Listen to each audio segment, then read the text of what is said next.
جو لوگ اس قرآن کا جب کہ وہ ان کے پاس پہنچتا ہے انکار کرتے، ان میں خود تدبر کی کمی ہے۔ دیکھو تدبر کی کمی ہے، سمجھنے کی، سوچنے کی کمی ہے۔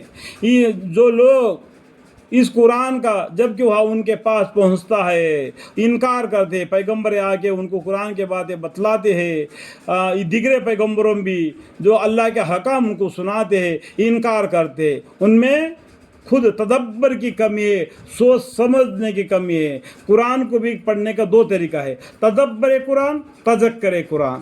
معنی کو سمجھ کر پڑھنا، بغیر معنی سمجھتے ہوئے پڑھتے چلے جانا، لیکن معنی کو سمجھ کر پڑھنا بہتر ہے۔ اور یہ قرآن بڑی باوقار کتاب ہے، یہ قرآن اور یہ قرآن اللہ کی یہ وحی کے ذریعہ نازل ہوا، یہ قرآن بڑی باوقار کتاب ہے، جس میں غیر واقع بات نہ اس کے آگے کی طرف سے آ سکتی ہے اور نہ اس کے پیچھے کی طرف سے۔ یہ خدائے حکیم محمود کی طرف سے نازل کیا گیا ہے۔ یہ قرآن کس طرف سے نازل کیا گیا ہے؟ یہ خدائے حکیم محمود کی طرف سے نازل کیا گیا ہے۔ یہ قرآن کو اللہ ہی نے نازل کیا اور اس قرآن کو اللہ ہی حفاظت کریں گے۔ آپ کو وہی باتیں تکذیب و ایذائی کی، آپ کو وہی باتیں تکذیب و ایذا کی کہی جاتی ہے۔ یہ لوگ جو پیغمبر کو دکھ دینے والے، تکلیف دینے والے باتیں کہتے، جو آپ سے پہلے رسولوں ان کو کہی گئی ہے، جو جتنے بھی رسول آئے ان سب کو یہ لوگوں نے اس طریقے سے الٹے سلٹے باتیں کر دیے۔ ایک قرآن کے بارے میں بھی یہ الٹے باتیں کرتے، دیگر پیغمبروں کی، اس ٹائم پر آئے ہوئے کتابوں کی، اس ٹائم پر آئے ہوئے صحفوں کے بھی یہ لوگ انکار کر کے الٹے سلٹے باتیں کرتے رہے۔ تو آپ کو بھی یہ لوگ الٹے سلٹے باتیں کرتے تو آپ مغموم نہ ہو جیے، آپ صبر کیجئے۔ یہ قرآن آپ کے لیے اس لیے نازل نہیں کیا گیا تاکہ آپ اس سے آپ تنگ دل ہو جائے، نہیں، یہ قرآن صرف ڈرانے کے لیے نازل کیا ہے۔ آپ ان سب کو ڈرائیے، یہ جو زندہ ہے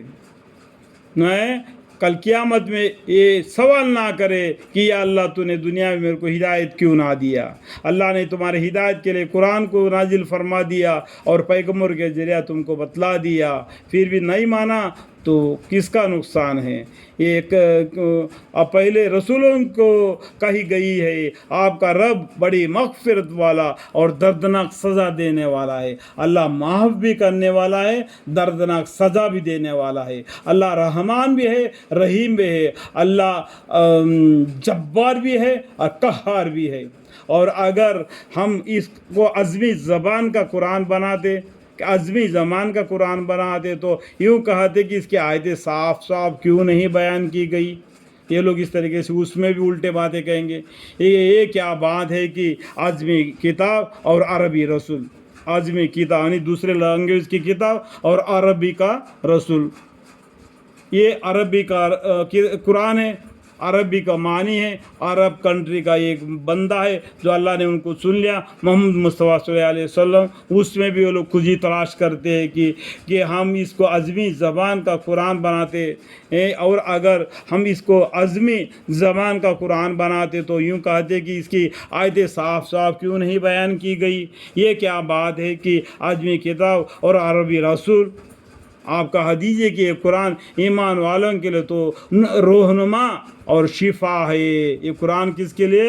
یہ قرآن کو ماننے والے، اس کو پڑھنے والے، اس کے پر عمل کرنے والے، ان کے لیے یہ قرآن ایمان والوں کے لیے تو رہنما اور شفا ہے۔ اور جو ایمان نہیں لاتے ان کے کانوں میں ٹاٹ ہے، اور وہ قرآن ان کے حق میں نابینائی ہے، اور وہ قرآن ان کے حق میں نابینائی ہے، اندھا ہے، آنکھیں والا ہوتے ہوئے بھی اندھا ہے جو اس قرآن کو نہ مانا۔